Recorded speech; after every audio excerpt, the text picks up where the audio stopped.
Tanguay Électronique, en première ligne.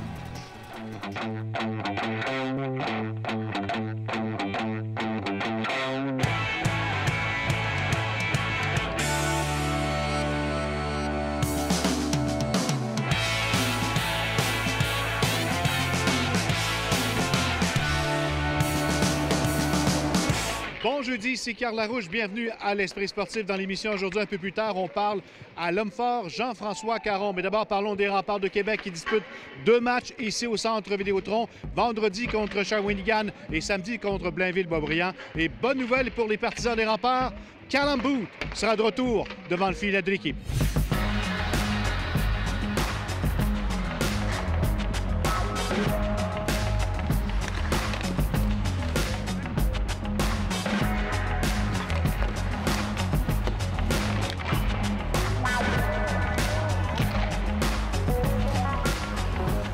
Avant de parler du week-end qui vous attend au Centre Vidéotron, parlons du retour de Callum Booth. C'est confirmé, il sera là demain soir? Oui, à moins qu'il se passe de quoi demain matin. Callum va être avec nous autres. C'est un retour qui est le bienvenu. Callum est une grosse partie de notre équipe. Il a joué du bon hockey cette année, puis on est content de le revoir. Il est en pleine forme, il a retrouvé tous ses sens, comme on dit. Il avait l'air en pleine forme. C'est plus Maxime Ouellette qui a travaillé avec lui pendant qu'on était sur la route pendant les Maritimes. Tout a bien été. Un petit peu le cardio à travailler, ce qu'il a fait cette semaine, puis il a l'air fin prêt. Défensivement, ça va faire du bien aux statistiques de l'équipe.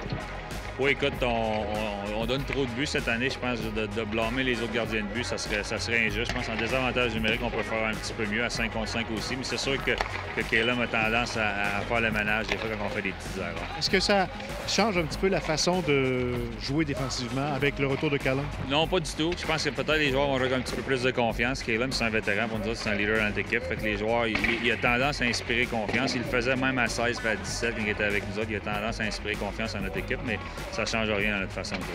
On parlait beaucoup à tes défenseurs ce matin lors de l'entraînement. Il y avait un message particulier. Oui, avec l'AP, on travaille avec eux autres un petit peu, surtout le box-out, excusez le terme anglais. Là, on a de la difficulté avec ça, on l'a adressé un petit peu, puis on va être beaucoup plus agressif. Puis souvent, en bas de zone, ça commence par nos défenseurs.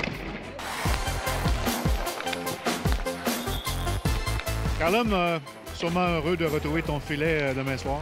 Oui, c'est sûr. J'adore jouer au hockey, puis c'était dur de ne pas en jouer pour un mois, donc j'ai très hâte de recommencer demain soir. Tu as repris ta forme, tu te sens bien? Oui, c'est sûr.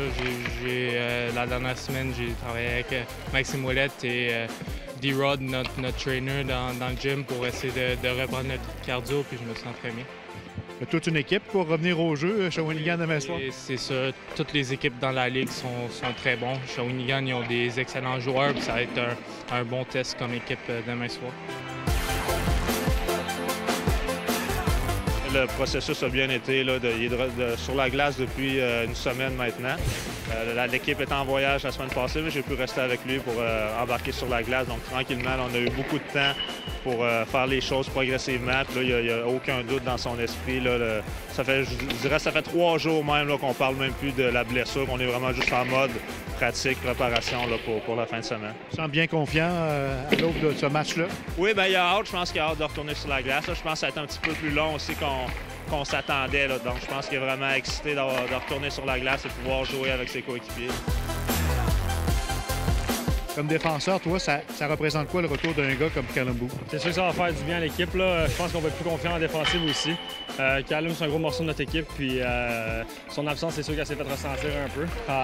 On est vraiment content qu'il revienne, surtout qu'ils sont en bonne forme. Défensivement, ça change un petit peu la façon de jouer les défenseurs? Bien, c'est sûr que ça facilite la tâche. Là, je pense Callum, il a de l'expérience quand même dans la Ligue. Puis ça nous sécurise, là, c'est certain. Gros défi du week-end, les Cataractes de Shawinigan, évidemment, demain soir. Oui, bien, Blainville joue du meilleur hockey. C'est sur une équipe bien dirigée aussi. C'est des gros tests. Shawinigan semble se chercher un petit peu. Tout le monde aime ça venir jouer ici. C'est une rivalité pour nous autres. Fait que, ils ont des éléments clés, des joueurs qui peuvent faire la différence. Fait que ça va être un bon test vendredi, puis un autre gros game samedi. On a entamé le mois de décembre. En période de transaction qui s'avient en grand pas, est-ce que déjà ça commence à brasser, ça discute? Beaucoup plus, oui, je te dirais là, que depuis, j'ai pris le temps personnellement de faire le tour de la majorité des équipes pendant le voyage des Maritimes, puis plusieurs retours d'appel cette semaine. Merci beaucoup, Philippe. Bon week-end. Merci.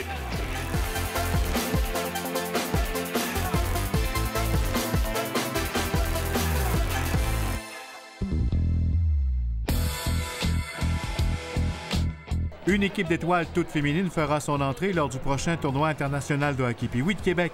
Malgré cette première, il n'est toutefois pas question de la création d'une classe féminine. Les Olympiennes Marie-Philippe Poulin, Caroline Ouellette, Kim Saint-Pierre et Valérie Bois dirigeront l'équipe. Pour nous, c'est sûr que c'est génial. Je l'ai toujours dit, si on est capable de faire avancer le hockey féminin en étant partie prenante de ça, bien, ça nous fait plaisir de le faire. J'ai toujours dit aussi qu'on était toujours précurseurs un peu au tournoi Pee-Wee, puis si on est capable d'amener et d'apporter des projets qu'on peut faire concrétiser avec nous au tournoi, on va toujours être heureux de le faire. C'est une équipe d'étoiles de hockey féminin qui jouera dans la catégorie 2A? Oui, exact. Il faut savoir aussi que quand Manon est venu, dans le temps, il n'y avait pas de 3A, donc le 2A est rendu aujourd'hui quand même un peu plus faible. En ayant les meilleures joueuses en tant que telles au Québec, on pense qu'ils vont être capables de se débrouiller. Sans dire qu'ils vont gagner le tournoi Pee-Wee au niveau de la classe 2A, je pense qu'ils vont très bien se débrouiller. Mais, comme je l'ai dit, si ça peut apporter, je pense que le tournoi Pee-Wee reste quand même le tournoi Pee-Wee, puis je pense que tout le monde veut y venir, autant les gars que les filles. Donc, si on est capable d'améliorer, à tout le moins d'augmenter le nombre de joueuses féminins au hockey au Québec en faisant ça, on aura apporté notre contribution. Déjà, dans le Colisée Pepsi, la demande était énorme. On sait que c'est pas parce qu'on traverse au centre Vidéotron qu'on augmente le nombre d'équipes. On reste à 120. On refusait environ 150, 160 équipes. On va refuser de tout près de 200 équipes cette année. Après la pause, l'homme fort, Jean-François Caron.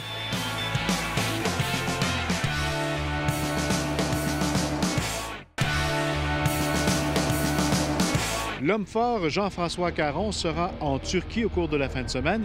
Il tentera de consolider sa 3e place sur le circuit mondial. Jonathan Fournier l'a rencontré avant son départ.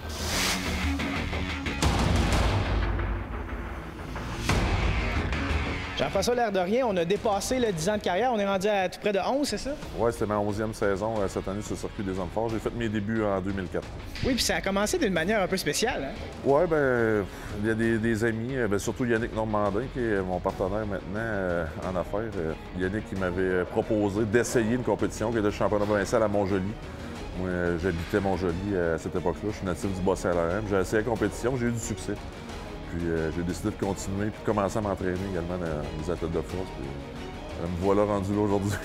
Cette année, 5 fois champion canadien et à peu près 2 semaines, tu étais à Sherbrooke. Ça a très bien été au championnat provincial aussi pour toi? Oui, au championnat provincial de dynamophilie. Fait que les levées de base, on veut squat, bench press et soulevé de terre. Puis j'ai établi les nouveaux records là-dedans. Je suis allé m'amuser là-bas avec les gars du Santé Extrême. Ici, on était une équipe qui est allé participer là-bas. J'ai battu 2 records mondiaux au squat et soulevé de terre à 855 livres. Puis un record canadien au bench press avec 500 livres. Puis également, ça m'a donné un record mondial au total là, dans la WPA là, avec 2200 livres.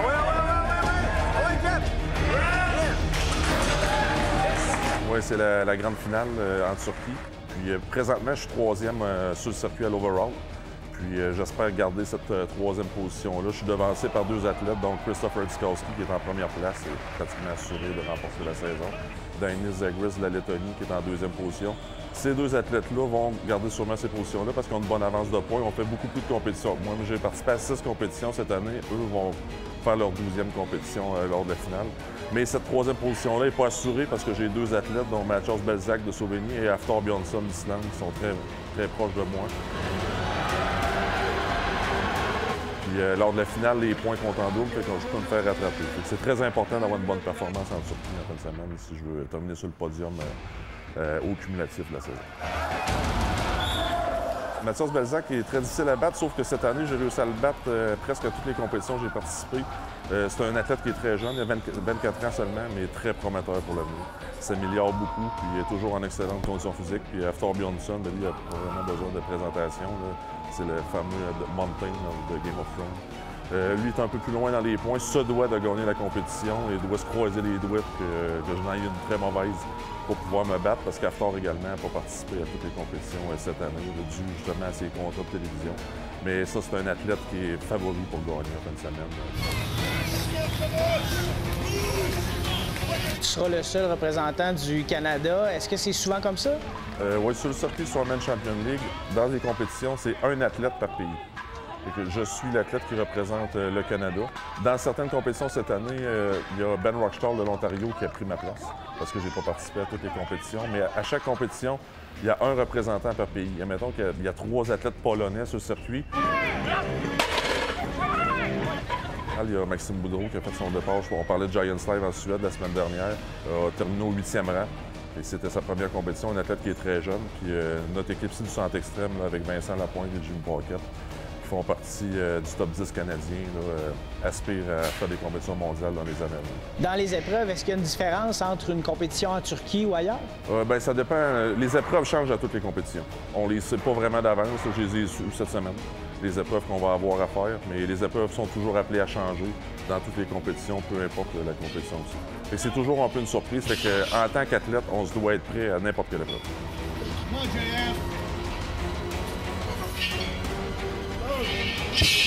Et la 3e place mondiale, ça serait ton meilleur score à vie?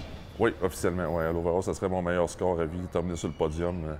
Puis ce qui est surprenant, c'est que je me retrouve en 3e position après seulement 6 compétitions que j'ai participé cette année. Mais j'ai réussi des podiums à chaque compétition. J'ai gagné une compétition au Portugal en octobre. C'est ce qui m'a donné beaucoup de points pour me retrouver là. J'ai une très bonne saison.